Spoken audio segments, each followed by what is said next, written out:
ధ్యానంలో నిద్రపోకూడదని కనురెప్పలను సైతం కోసేసుకున్న బోధిధర్మ మన తెలుగువారే అనే వాదన ఉంది.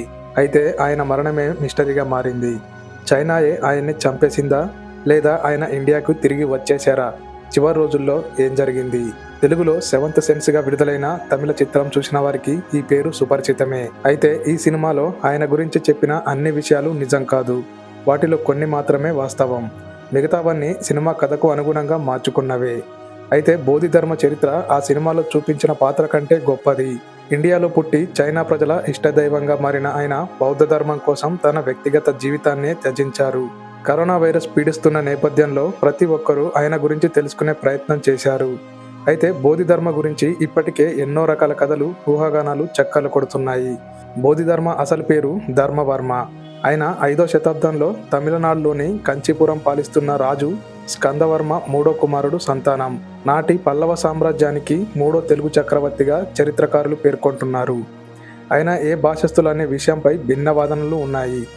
కంచీపురంలో జన్మించడం వల్ల ఆయన తమ రాష్ట్రం వారేనని తమిళులు పేర్కొంటున్నారు. అంతేకాదు బోధిధర్మను ఆరాధించే వాళ్ళు కూడా తమిళనాడులోనే ఎక్కువ. బోధిధర్మ ఇండియాలోనే జన్మించిన గురువు ఆజ్ఞలను పాటించి చైనాకు వెళ్లాల్సి వచ్చింది. బోధిధర్మ నీలిరంగు కళ్ళతో ఎంతో అందంగా గంభీరంగా కనిపించేవారు. ఆయన మంచి బుద్ధిశాలి కూడా. అయితే ఓ రోజు ప్రజ్ఞతార అనే బౌద్ధ సన్యాసి స్కందవర్మ కోటకు వచ్చాడు. ధర్మవర్మ కోసం అక్కడ ఓ లేఖను వదిలి వెళ్ళారు. అందులో జననానికి ముందు నీవెవరు, జన్మించిన తర్వాత నీవెవరు అని రాసి ఉంది. ఆయన అలా ఎందుకు రాశారో ధర్మకు అర్థం కాలేదు. దాని సమాధానం కోసం నిద్రలేని రాత్రులు గడిపారు. దానికి జవాబు తెలుసుకోవడానికి ప్రజ్ఞతార ఆశ్రమానికి వెళ్ళారు. ప్రజ్ఞతారను కలిసిన బోధిధర్మకు సమాధానం లభించలేదు. నువ్వుగానే దీనికి సమాధానం వెతుక్కోవాలని ప్రజ్ఞతార చెప్పారు. బంధాలకు, సుఖాలకు, అధికారాలకు లోనై ఉన్నంతకాలం ఈ ప్రశ్నకు సమాధానం లభించదు. ఇందుకు నీవు ఆధ్యాత్మిక మార్గాన్ని ఎంచుకోవాలని ప్రజ్ఞతార చెప్పారు. దీంతో ధర్మ తన రాజ్యాన్ని వదిలి ఆశ్రమంలోనే ఉంటానని చెప్పాడు. బౌద్ధ సన్యాసాన్ని స్వీకరించి ప్రజ్ఞతార వద్ద శిష్యరికానిగా చేరాడు. గురువు ధర్మవర్మ పేరును బోధిధర్మగా మార్చారు. బోధిధర్మలో మానసిక స్థైర్యం ఉన్న శారీరక శక్తి చాలా తక్కువ ఉందని గురువు గమనించాడు. ఈ సందర్భంగా కొన్నాళ్ళు యుద్ధ విన్యాసాలు నేర్చుకోవాలని సూచించారు. దీంతో బోధిధర్మ దేశమంతా తిరిగి యోగాతో పాటు పలు మర్మ విద్యలు నేర్చుకున్నారు. 4 ఏళ్ల తర్వాత శారీరక, మానసిక దృఢత్వంతో తిరిగి ఆశ్రమానికి చేరిన బోధిధర్మకు గురువు అసలు రహస్యాన్ని తెలిపారు. నువ్వు సాధారణ సన్యాసివి కావు. నీ పుట్టుకకు ఓ కారణం ఉంది. నువ్వు మరో బుద్ధునిగా బౌద్ధ మతాన్ని, దాని ఉద్దేశాలను విశ్వవ్యాప్తం చేయాలి అని గురువు పేర్కొన్నారు. చైనాలో 1వ శతాబ్దం నుంచే బౌద్ధ మతం వ్యాపించి ఉంది. అయితే అక్కడి ప్రజలు పూర్తిగా బౌద్ధ ధర్మాలను పాటించకుండా బుద్ధిహీనులుగా మారడాన్ని గురువు ప్రజ్ఞతారను కలిచివేసింది. అక్కడ బౌద్ధ ధర్మాన్ని రక్షించేందుకు రెండో బుద్ధునిగా వెళ్లాలని బోధిధర్మను ఆదేశించాడు. అక్కడ అడుగు పెట్టడానికి ముందు బౌద్ధ గ్రంథాలు, చైనా భాష, సాంప్రదాయాల మీద అవగాహన తెచ్చుకోవాలని పేర్కొన్నారు. గురువు ఆదేశాల మేరకు బోధిధర్మ తనకు 40 ఏళ్ల పాటు కఠోరంగా శ్రమించి బౌద్ధ గ్రంథాలపై పట్టు సాధించారు. 67 ఏళ్ల వయసులో సముద్ర మార్గంలో చైనాకు బయలుదేరారు. లియాంగ్ అనే రాజ్యానికి చేరుకున్న బోధిధర్మకు అక్కడి రాజు వు ఆహ్వానం పలికారు. బోధిధర్మ చైనాలో అడుగు పెట్టడానికి కారణం తెలుసుకొని రాజు కొన్ని వ్యక్తిగత సందేహాలను తీర్చుకోవాలని భావించాడు. తాను ఎన్నో దాన ధర్మాలు చేశానని, బౌద్ధ సన్యాసులను పోషిస్తున్నానని తెలుపుతాడు. ఇన్ని పుణ్యాలు చేస్తున్నందుకు తాను స్వర్గానికి వెళ్తానా, నరకానికి వెళ్తానా అని అడుగుతాడు. రాజు అడిగిన ప్రశ్నకు బోధిధర్మ సమాధానం చెప్తూ, నువ్వు తప్పకుండా నరకానికే వెళ్తావు. నీవు ధనం ద్వారా పుణ్యాన్ని కొంటున్నావు. అంటే మనసుతో దానం చేయడం లేదు. స్వర్గానికి వెళ్లాలనే స్వార్థంతో నీకు పుణ్యాత్ముడిగా భావిస్తున్నావు. ఇలాంటి వారు తప్పకుండా నరకానికే పోతారు అని బోధిధర్మ తెలిపారు. అంతే, ఆ సమాధానం వినగానే రాజుకు కోపం వచ్చింది. వెంటనే అతన్ని కోట వదిలి వెళ్లాలని రాజు ఆదేశిస్తాడు. దీంతో బోధిధర్మ అక్కడి నుంచి ఉత్తర చైనాకు చేరారు. బోధిధర్మను అక్కడి ప్రజలు బౌద్ధ గురువుగా కాకుండా భారతీయుడిగానే చూసేవారు. భారతీయులు ఆహారాన్ని చాప్ స్టిక్స్తో కాకుండా చేతులతో తింటారని, మలాన్ని కూడా చేతులతోనే శుభ్రం చేసుకుంటారని, పరిశుభ్రంగా ఉండరంటూ ఎవరు బోధిధర్మకు ఆశ్రయం కల్పించేవారు కాదు. దీంతో ఆయన షావోలిన్ అనే ప్రాంతంలోని ఓ గుహలో ధ్యానం చేయడం మొదలుపెట్టారు. అలా 9 ఏళ్ల పాటు ఎవరితో మాట్లాడకుండా బోధిధర్మ పూర్తిగా ధ్యానంలోనే ఉన్నారు. ఈ విషయం తెలిసి దాజు ల్యూక్ అనే సన్యాసి శిష్యునిగా చేరేందుకు ఆసక్తి చూపించాడు.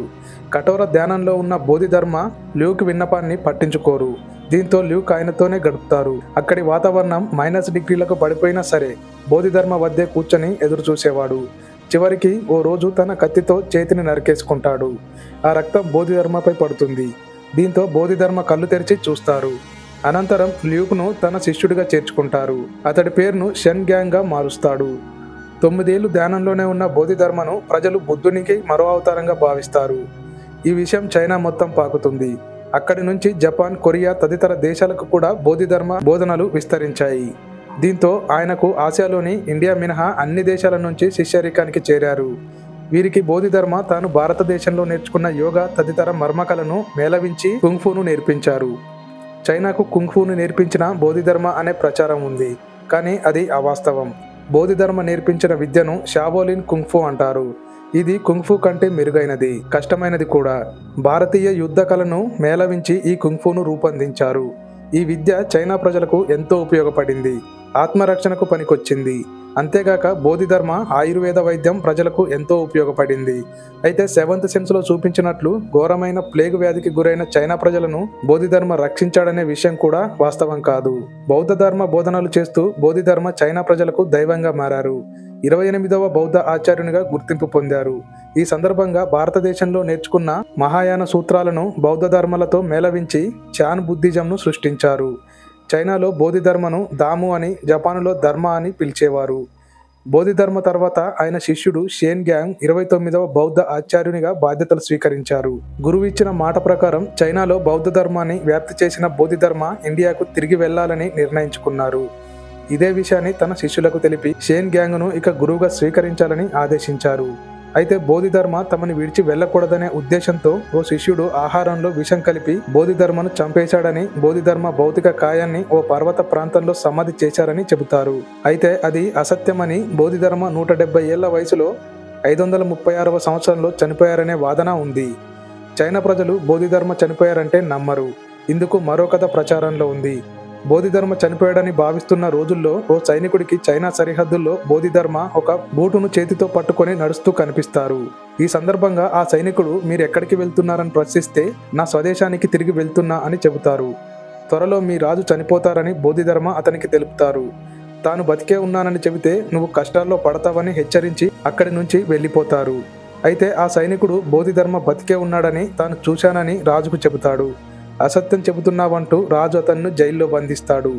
బోధిధర్మ సమాధిని తవ్వి చూడగా అక్కడ కేవలం ఒక బూటు మాత్రమే లభ్యమవుతుంది. దీంతో రాజు బోధిధర్మ బతికే ఉన్నాడని భావిస్తాడు.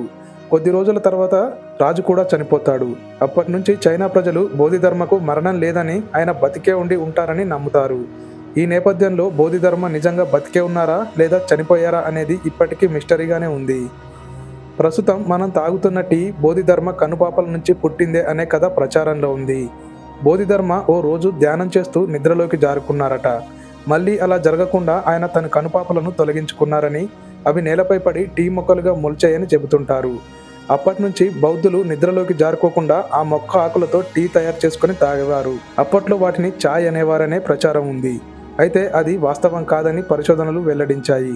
బోధిధర్మ కాలంలో ఆ ఆకులను ఔషధాల తయారీకి ఉపయోగించేవారని పలువురు తెలుపుతున్నారు. అవే కాలక్రమేణా తేయాకుగా చలామణిలోకి వచ్చాయని సమాచారం. బోధిధర్మ తెలుగు వ్యక్త కాదా అనే విషయంపై కూడా చాలా వాదనలు ఉన్నాయి. అయితే 1959లో తెలుగు భాషా సమితి ప్రచురించిన విజ్ఞాన సర్వస్వంలో పల్లవులు తెలుగువారని చెబుతూ అనేక ఆధారాలు చూపించారు. ఆంధ్రప్రదేశ్ సమగ్ర చరిత్ర సంస్కృతి అని గ్రంథంలో కూడా విషయాన్ని స్పష్టం చేశారు. ఏది ఏమైనా మన దేశానికి చెందిన వ్యక్తికి పరాయి దేశంలో అంత గొప్ప ఖ్యాతి లభించడం గ్రేటే.